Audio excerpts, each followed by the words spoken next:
성도의 고난과 영광, 그런 제목으로 말씀 전합니다. 우리 옆에 계신 분들 축복하며 인사할까요? 말씀에 큰 은혜 받으세요. 네, 사람의 일생을 보면 어릴 때는 그저 부모님이 주는 대로 먹고 하다가 이제 조금 생각이 자라기 시작하면 자기가 먹겠다고 그러고 또 자기 호불호가 드러나고 그러죠. 미운 4살 이런 이야기도 하고요. 또 청소년기가 되면 이제 자의식이 점점점 자라서 자신의 가치관을 형성하고 그러다 보니까 부모님하고 좀 의견 차이도 생기기도 하고 그런 성장 과정들이 있습니다.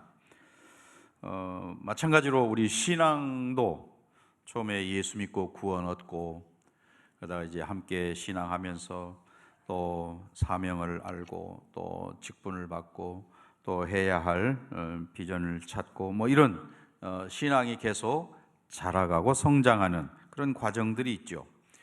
바로 그러한 신앙의 성장에서 이제 중요한 역할을 하는 성경이 바로 로마서 8장 부분이 되는 거죠. 그래서 여러분들이 좀 더 8장을 많이 읽고 기회 있는 대로 성경을 공부하고 또 암송하고 묵상하는 그런 성경이 다 중요하지만 특별히 로마서 8장을 그렇게 하시면 좋겠습니다. 그래서 이 로마서 8장의 중요성을 나타내는 말 중에 이런 말이 있습니다. 성경 전체에 흐르던 여러 갈래의 강물이 로마서 8장의 합수머리에서, 이 합수머리 여러 두세 개의 강이 합쳐지는 그런 거죠. 하나로 합쳐져서 생명수를 이루므로 하나님 어린 양의 보좌 앞에 깔린 수정처럼 맑게 흐르고 있다. 이렇게 로마서 8장을 강조해서 이야기하는 말이죠. 또 이런 표현도 있어요. 성경의 모든 부분이 불타 없어진다 하더라도 로마서 8장만 있으면 우리는 구원을 받는데 지장이 없을 것이다 라고 그렇게 강조해서 이야기를 합니다. 그런 점에서 지금 우리가 계속 로마서 8장을 살펴보고 있어요. 지난 시간에는 그 성도, 즉 하나님의 자녀의 특권이 뭐냐라고 하는 것을 세 가지로 말씀을 드렸죠. 잘 기억을 하시는 분도 있고 그런 이야기가 있었나 하시는 분도 있을 텐데, 자, 첫째가 뭐죠? 양자의 영으로 말미암아 하나님을 아빠, 아버지라 부른다. 이게 특권이라는 거예요. 아무나 아버지라고 부를 수 없는데 양자의 영, 성령으로 거듭난 주의 백성인 저와 여러분을 하나님을 향해서 아빠, 우리가 위급한 일을 당할 때 아빠 도와주세요 하면 틀림없이 나타나서 슈퍼맨도 나타나던데 하나님은 언제 어디서나 우리에게 나타나셔서 도와주시는 그런 분이시다. 또 우리는 하나님 나라의 상속자, 그것도 예수님과 함께하는 공동상속인이 되었다는 말씀을 드렸습니다. 예수님의 모든 것들이 다 내 것이 되는 공동상속자가 되었습니다. 세 번째가 그리스도와 함께하는 그 영광을 받기 위하여 뭘 받는다고요? 고난을 받는다. 고난받는 특권, 그런 말이에요. 고난이 특권이냐 하지만 예수 믿는 우리는 고난을 통과해서 축복을 받는 그런 확성기 역할을 하기 때문에 우리는 고난도 축복이다, 이런 이야기까지 말씀을 드렸습니다. 오늘 18절부터 25절까지는 좀 각도를 달리해서 이제 영광에 대한, 고난과 영광에 대한 이야기를 하고 있어요. 자, 18절을 먼저 읽어봅니다. 18절 뭐라고 되어 있습니까? 생각하건대 현재의 고난은 장차 우리에게 나타날 영광과 비교할 수 없도다. 현재의 고난과 장차 누리게 될 영광을 비교하는 그런 내용이 18절 말씀이고요. 19절부터 22절까지는 그 영광을 고대하면서 탄식하고 있는 피조물에 대한 이야기가 22절까지 되어 있습니다. 그리고 23절부터 25절까지는 이제 몸의 구속을 기다리는 탄식하는 성도에 대한 그런 이야기라고 할 수 있습니다. 이제 18절 말씀 우리가 읽었어요.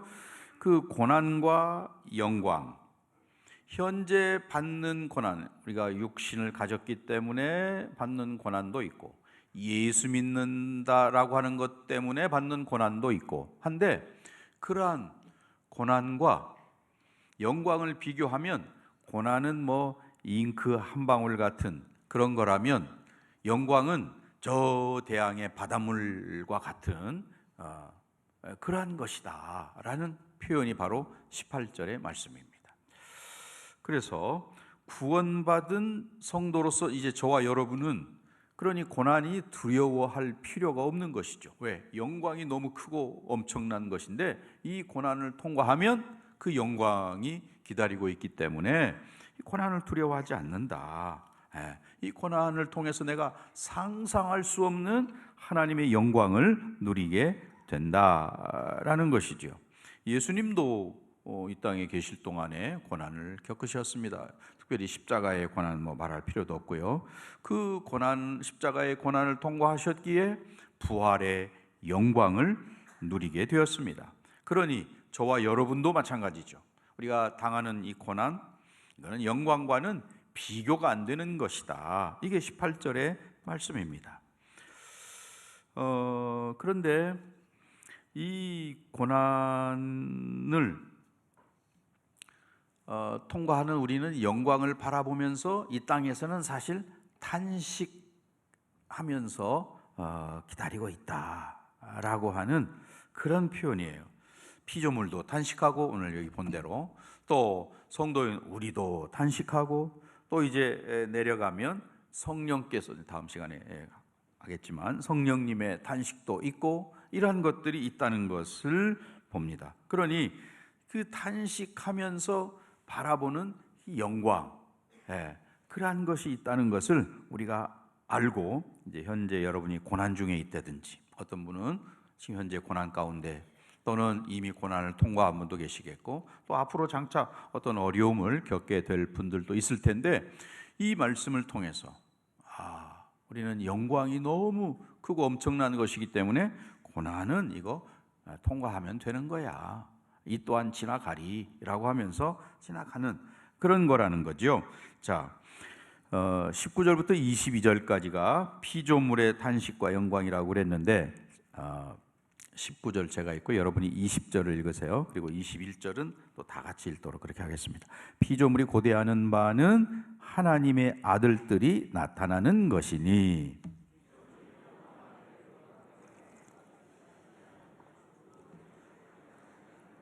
21절, 그 바라는 것은 피조물도 썩어짐의 종노릇 한 데서 해방되어 하나님의 자녀들의 영광의 자유에 이르는 것이니라.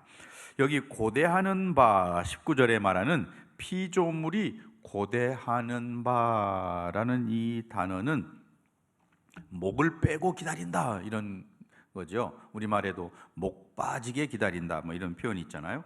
그 단어, 원어의 뜻이 바로 그런 말입니다.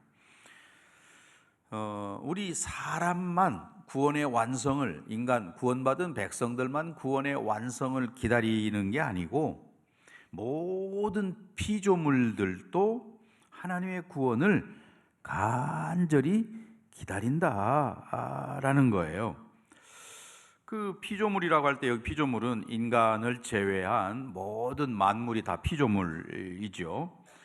그러니까 그 현재 이 피조물이 어떤 상태냐? 19절에서는 하나님의 아들들이 나타나기를 목 빠지게 기다리고 있고, 또 20절에서는 허무한데 굴복하고 있는 상태라는 것을 알 수 있습니다. 피조물 자체가 하나님의 아들들이 빨리 영광으로 회복되었으면 좋겠다라는 그런 것과, 또 하나는 현재 허무한데 그들이 굴복하고 있구나라고 말하고 있습니다.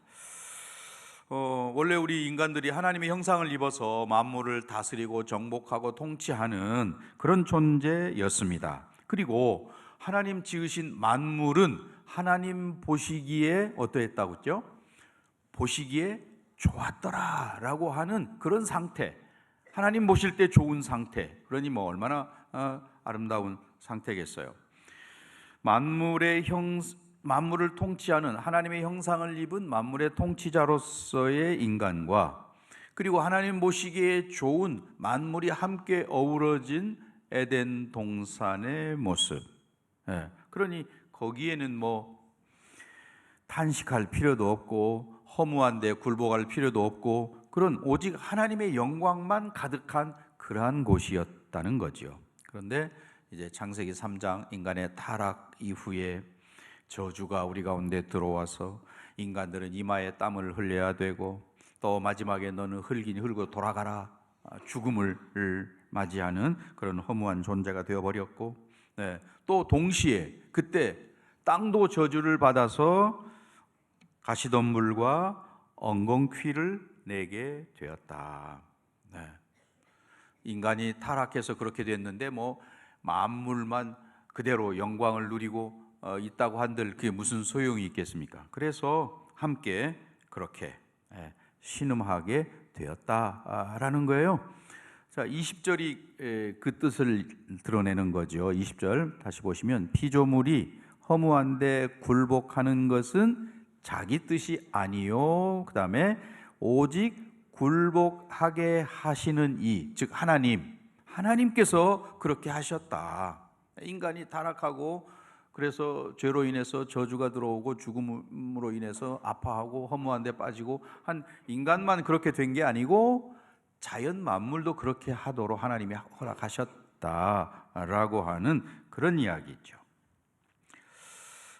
하나님께서 그렇게 말씀하셨기 때문에 인간은 이제 땀을 흘리고 또 저주 아래에 있고 죽음을 맞이하게 되고, 동물들도 만물들이 서로 싸우고 양육 강식이 되고 썩고 더러워지고 이렇게 된 거죠. 그래서 뭐 과학자들은 이것을 자연의 법칙이다 뭐 이렇게 이야기하지만, 우리는 성경적으로 보면 그게 아니고 하나님 원래 지으신 상태는 함께 공존하는 아름다운 그런 세상이었는데, 죄가 들어온 이후로 인간이 타락하고 또 자연 만물도 신음하게 되면서 이런 약육강식의 상태가 되고 만 것이다 라는 거죠. 자, 그런 중간에 서 있는 우리, 특히 우리 기독교인들은 그럼에도 불구하고 지금 생태 환경을 보존하는 이 일, 지금 온갖 세계가 여기에 관심을 쏟고 있는데, 우리 기독교인들이 생태 환경을 보존하고 그 일에 앞장서야 할 이유가 여기에 있는 것이죠. 하나님 본래 만드신 그런 모습으로 회복이 돼야 되는데, 뭐 회복은 우리의 힘으로 안 되는 거지만 그 현재 주어진 상태에서 더 악화되지 않도록 막아낼 책임이 우리에게 있기 때문에, 요즘에 뭐 지구 온난화로 인해서 바다 수온이 올라가니까 우리도 소위 그 냉수성 어족이라고 하는 명태 또는 뭐 도루묵 이런 것들이 안 잡힌다고 그러죠. 사라져 버렸다 이렇게 이야기합니다. 또 뭐 온실가스 배출, 온난화, 폭염과 산불, 또 폭우, 홍수, 또 얼마 전에 뭐 보니까 꿀벌이 이제 멸종 위기에 있다 뭐 이런 이야기도 하고, 열대우림이 파괴되는 일들. 그래서 지금 이 현재 이 기후 위기는 우리 인간이 생존하기 어려운 상황에 놓여 있다는 거죠. 뭐 점점 해수면이 높아지니까 물에 잠기는 나라들이 생기기도 하고, 이제는 우리가 자연을 훼손하고 하다 보니까 이제는 자연이 인간을 공격하는 그런 상태가 되어버렸습니다. 그래서 지금 우리는 할 수 있으면 뭐 탄소 배출도 좀 최소화해야 되고, 음식물 쓰레기도 좀 줄여야 되고, 그리고 또 육식도 좀 적게 먹는 소가 방귀를 뀌어서 그 배출하는 탄소가 뭐 엄청나다고 그러지요. 무슨 자동차가 배출하는 것보다 훨씬 더 많다고 그러니까 이러한 어려운 상황 가운데 놓여 있는 이 상황 환경을 우리가 보존하기 위해서 그런 의식 전환이 필요하다. 또 우리가 그 일에 좀 앞장서야 된다라고 하는, 이 바울이 오죽하면 여기 피조물을 의인화시켜서 이야기하고 있습니다. 그들이 정말 피조물이 신음하고 있다, 굴복하고 있다, 이런 의인화해서 표현하고 있는 만큼 만물이 이렇게 된 거, 이거 하나님의 뜻이긴 물론 하지만 더 이상 나빠지지 않도록 해야 할 책임이 우리들에게 있다. 오죽하면 피조물도 하나님의 아들들이 나타나기를 기대하고 또 허무한데 굴복하면서 그들도 신음하고 있다, 이렇게 이야기하는 것이죠. 자, 그래서 우리는 이 부분 19절의 말씀을 통해서 인간의 타락과 더불어서 피조물도 함께 그 타락의 영향권 아래에서 신음하고 있구나 라고 하는 거, 또 하나님의 자녀들이 그 영광을 회복함으로 인해서 피조물들도 함께 회복이 되는구나 라고 하는 것을 우리가 알게 되는 거죠. 바울의 이러한 가르침을 통해서 하나님 말씀으로 우리가 알게 되는 거죠. 그래서 하나님께서 그렇게 하셨다 라고 할 때에 만물의 대표자인 인간이 자연에게 사실은 좀 미안한 거죠. 인간이 타락함으로 자연도 덩달아서 함께 신음하게 되었구나. 그래서 21절 다시 한번 읽습니다. 21절, 그 바라는 것은 피조물도 썩어짐의 종노릇한 데서 해방되어 하나님의 자녀들의 영광의 자유에 이르는 것이니라. 구원받은 하나님의 자녀들이 영광의 모습을 회복하면 세상 만물도 동시에 회복이 되는구나. 그래서 이러한 아름다운 모습을 이미 성경은 이야기하고 있는 것이죠. 요한계시록이라든지 또는 이사야서라든지 이런 데 읽어보면 그 모습이, 그러한 그림이 온전히 회복된 상태라고 하는 것을 알게 해주는 것이죠. 아무튼 피조물들이, 자연 만물이 고통 가운데 신음하고 있다는 것을 우리가 분명히 의식을 세상 사람들보다 훨씬 더 먼저 알게 해주는 내용이 이미 로마서에 나타나 있다. 요즘에 생태 환경에 대한 이야기를 요즘 하고 있지만 이미 바울은 로마서를 통해서 오래전에 그런 것들을 우리에게 알려주고 있다라고 하는 것이고요. 두 번째는 23절부터 25절까지 성도들의 탄식과 그리고 영광이 뭐냐라고 하는 것을 이야기합니다. 23절 같이 읽습니다. 그뿐 아니라 또한 우리 곧 성령의 처음 익은 열매를 받은 우리까지도 속으로 탄식하여 양자될 것 곧 우리 몸의 속량을 기다리느니라. 자, 성령의 처음 익은 열매를 받은 우리. 그러면 성령의 처음 익은 열매는 뭐냐? 고린도전서 15장 20절 23절에 보면 그리스도께서 잠자는 자들의 첫 열매가 되셨다라고 이야기하죠. 또 23절에서 먼저는 첫 열매인 그리스도요 라고 분명히 이야기합니다. 그러니까 첫 열매는 누구예요? 예수 그리스도. 부활의 첫 열매, 우리가 그렇게 이야기하죠. 예수 그리스도. 성령의 처음 익은 열매 또한 예수 그리스도를 가리킨다. 그 그리스도를 받는 우리가 속으로 탄식하여 양자될 것 곧 우리 몸의 속량을 기다린다라고 되어 있어요.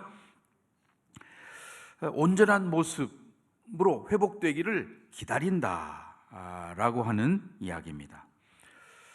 이미 우리는 성령의 처음 익은 열매를 받아서 그리스도로 말미암아 우리 속에 믿음이 있고 죄 사함을 받고 영생에 대한 소망을 가지게 되고 하나님 나라를 바라보고 이런 것들을 가진 자가 되었습니다. 그런데 이 몸이 완전히 지금 온전해진 것은 아니다. 그래서 우리가 고통을 당하고 있고 죄가 우리를 공격하고 있고 나중에는 죽음의 관문을 우리 모두가 다 통과해야 되고 이러한 소위 그 소망의 탄식을 하고 있는 거다라고 말합니다.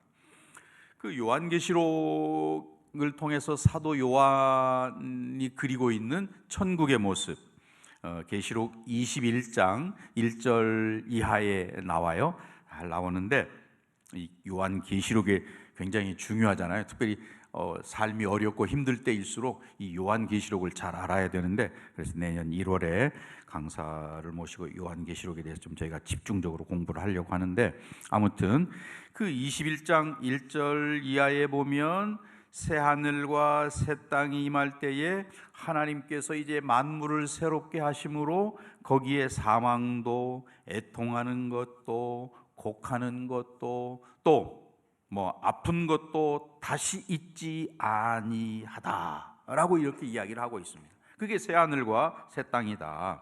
또 이사야 선지자가 이야기하는 그런 아름다운 모습은 이사야서 11장 6절 이하에 보면 나와요. 어떠냐면 그때에 이리가 어린 양과 함께 거하며, 이리는 어린 양은 덥석 잡아먹어야 마땅한데 함께 거하며, 또 표범이 어린 염소와 함께 누우며, 송아지와 어린 사자와 살찐 짐승이 함께 있어 어린아이에게 끌리며, 어린아이가 끌고 간다는 거예요, 다 같이.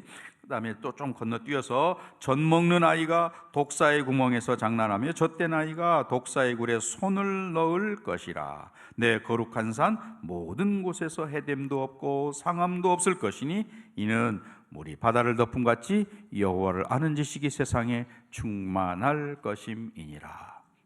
이런 아름다운 모습, 이사야서, 계시록이 그리고 있는 이런 아름다운 모습, 영광의 모습을 우리가 바라보고 있다. 그런데 그날이 언제냐? 그날이 예수님 재림하실 때라는 거죠. 그러니 그날까지는 우리가 기다리고 사모하고 있어야 할 일이죠. 자, 24절, 25절을 함께 읽습니다. 우리가 소망으로 구원을 얻었음에 보이는 소망이 소망이 아니니 보는 것을 누가 바라리요. 만일 우리가 보지 못하는 것을 바라면 참음으로 기다릴지니라. 그러니까 몸의 구속을 기다리는 소망을 가지고 있다라고 하는 것이에요.